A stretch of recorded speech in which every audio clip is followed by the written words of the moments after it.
In example 4, we're going to complete the square of the given quadratic 2w squared minus 14w plus an unknown. We saw in the introduction that our a number must be 1. I cannot have a leading coefficient in front of my squared term. So to take care of that, we divide every term by whatever that current leading coefficient is, which happens to be a 2. And that, in turn, will give us a new quadratic equation to work with.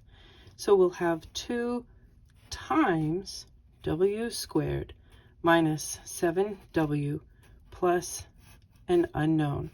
This is the factored form of the original quadratic.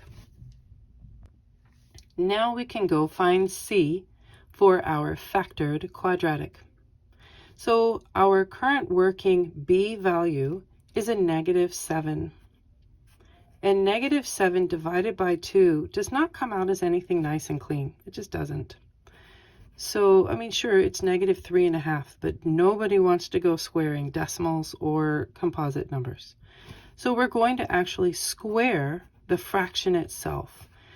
Believe it or not, that's a lot less stressful than squaring a decimal or a composite number. So a negative times a negative is a positive. 7 squared is 49, and 2 squared is 4.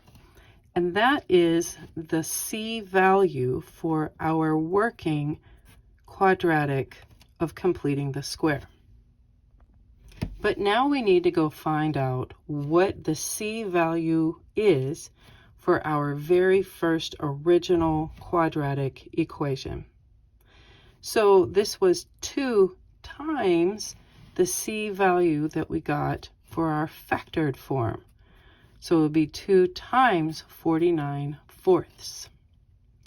And you can use your calculator to help you out if you don't realize, this fraction is going to reduce as the 2 and the 4 are very related to become a 49/2, 49 halves. So if I go all the way back to my original quadratic equation, the c value here is 49 halves.